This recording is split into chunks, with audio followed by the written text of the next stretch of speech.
In today's video, I'm going to be going through every single current UFC champion and predicting how long they are going to hold on to their belt for. So pretty much how many title defenses are they going to rack up before they either lose the belt or potentially vacate, which I do think could be the case for some of these champions. Let me know your thoughts down below. If you agree, disagree on some of these, would love to hear it. But let's start off up at heavyweight, which obviously means Jon Jones, and then we'll work our way down. And I'm actually predicting that Jon Jones is not going to record another title defense up at heavyweight. I think we're in this spot where there are three different paths Jon Jones can take. The first one is he could fight Tom Aspinall. That's the one that I hope happens.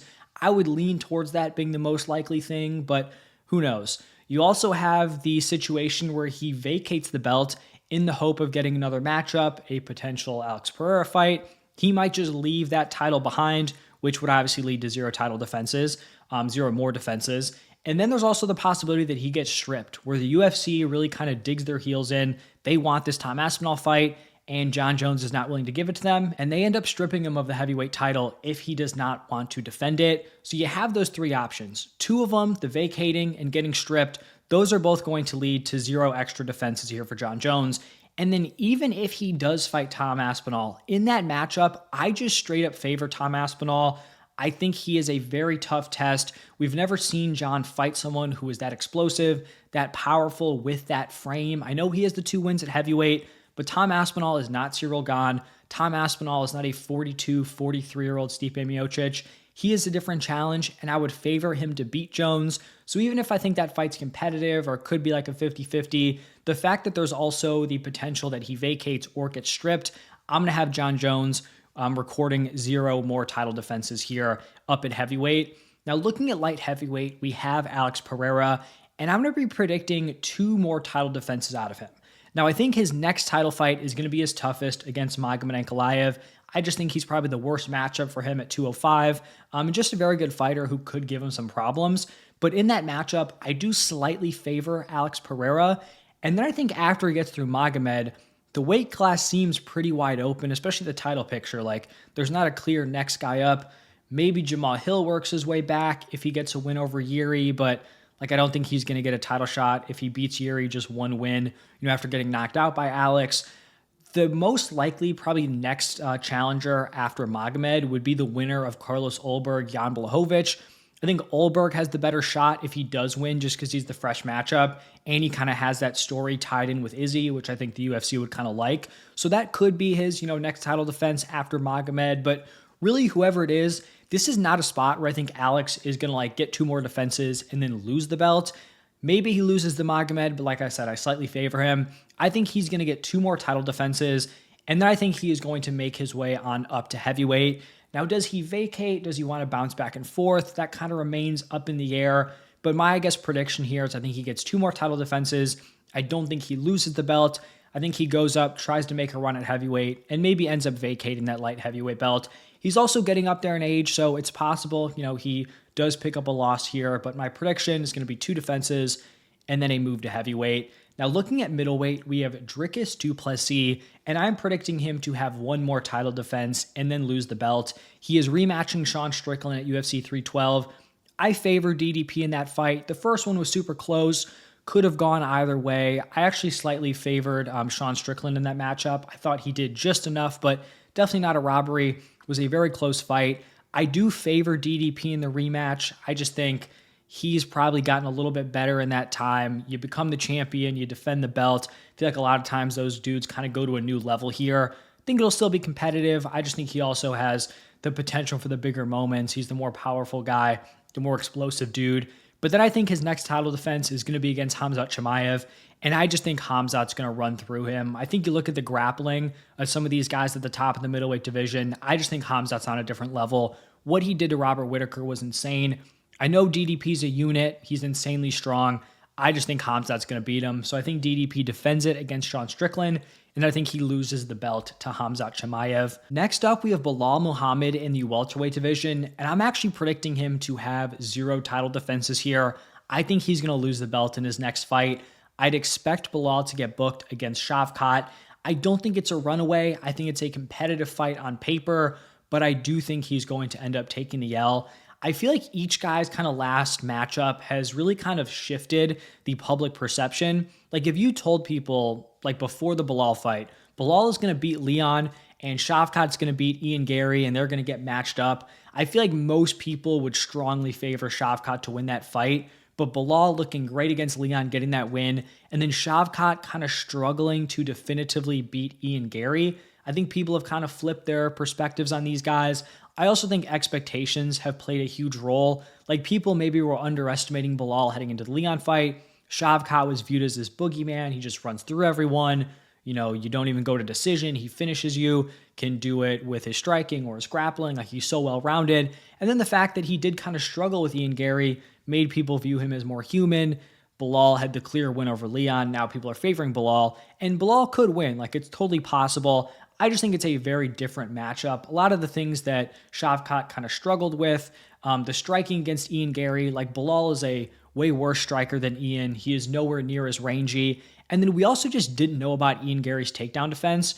Like, yeah, Shavkat kind of struggled to take him down and control him, but Ian Gary might just have great takedown defense. It just really hasn't been tested a ton in his UFC career. So I don't expect Belal to go out and just ragdoll Shavkat. And so if I am favoring Shavkat, my prediction would have to be that Belal just loses it before his next title fight or in his next title fight.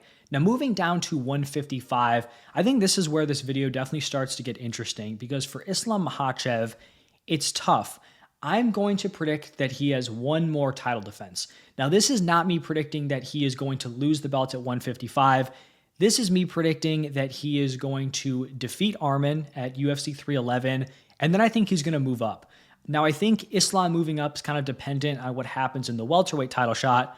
If Shavkat beats Belal, I think Shavkat versus Islam Makhachev is the next fight. If Belal wins, I know they've trained together, you know, they're kind of have a relationship with his team.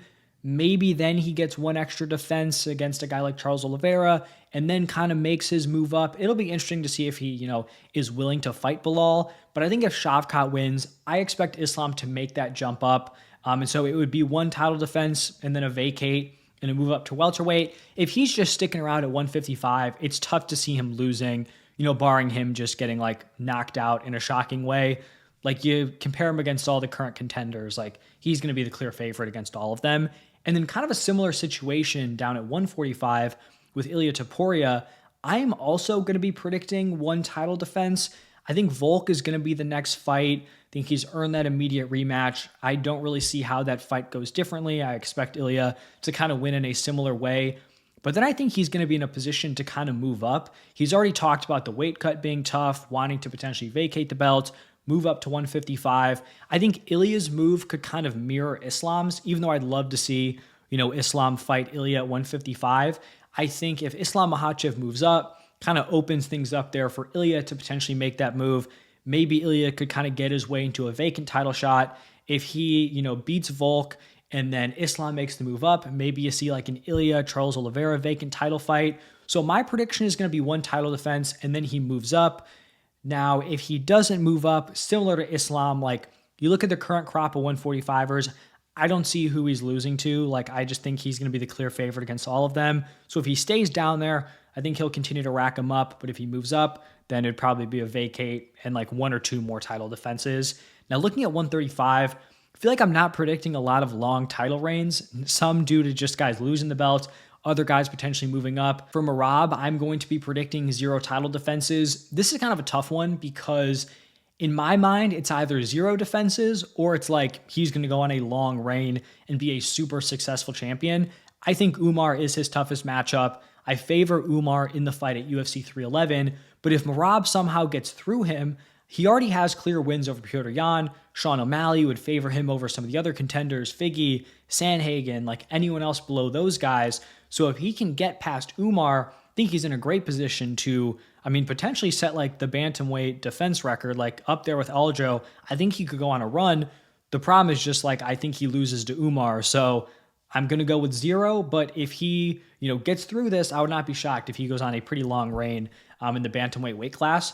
And then the final men's division here, we have flyweight with Alexandre Pantoja, and I'm going to be predicting the longest reign for this video. I think he is going to rack up 4 more title defenses, and it really just comes down to like who is beating him at this point. there's no clear top contender, pretty much because he's beaten like everyone who's in contention.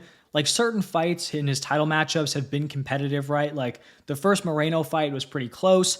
The fight with Urseg I thought was very competitive. Like you flip around one way or the other. It could have gone to Moreno. It could have gone to Urseg, but he still pulls out those tough fights. I think his next few matchups, if I had to predict him to fight someone, I did a video yesterday on it. I think Kai Kara France would be his next matchup just based on the way the UFC has kind of done their matchmaking. Then maybe he's fighting like the Royval Cop winner. I think Moreno probably finds his way back to a title shot at some point.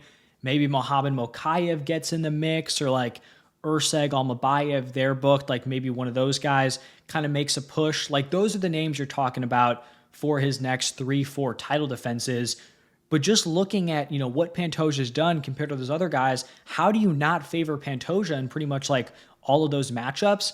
So if he can rack up like 4 more title defenses, that'll probably take like around a year and a half. And at that point, I believe his birthday is in April. You're looking at like a 36-year-old flyweight who has a lot of tread on the tires. I think at that point, you're expecting like a dip in his production.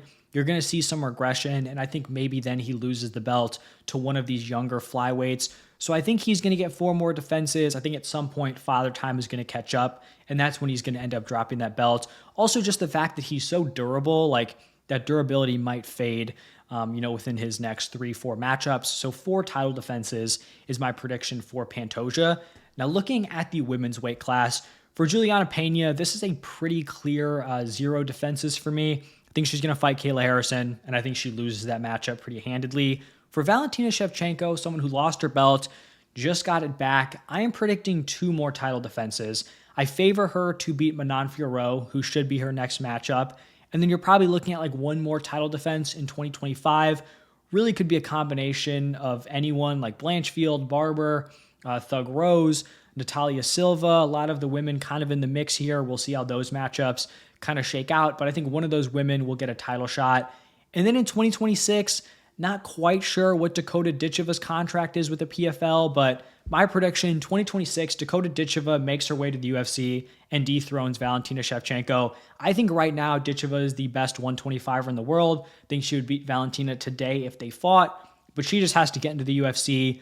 I imagine that's what she wants to do. She's pretty much done like everything she can do in the PFL. If she just wants to like win the $1 million every year, like more power to her. That's totally like a reasonable thing to do.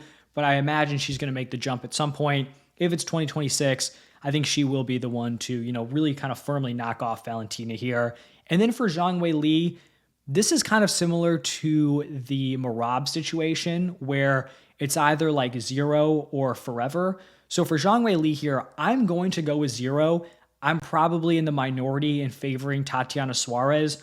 I just think she's such a good grappler, such a good wrestler. She can capitalize on some of Weili's mistakes. You look at her matchups against even like a Yan Xiaonan, a Carla Esparza, she can put herself in some kind of questionable positions, but she's just so much more explosive and powerful than everyone else she's fighting against that she can kind of work her way out of it just by being so physically dominant. I don't think she's going to be able to do that against Tatiana Suarez. Now, if she does get through Suarez, which is possible, it's a competitive fight, the odds I think are going to be fairly competitive, then I feel like she's just not going to lose it to anyone, and she'll probably lose it by potentially vacating and going up to 125 or trying to go up to 125, maybe becoming double champ and then just dropping it at some point. So I'm going with 0, but it's kind of like a 0 or forever type situation where if Tatiana Suarez is not the woman to take her down at 115, I don't know if there's going to be someone here within the next few years. So that is going to wrap it up for my predictions. Let me know your thoughts. If you agree, disagree, let me hear it. Thank you all for stopping by, and I will see you in the next one.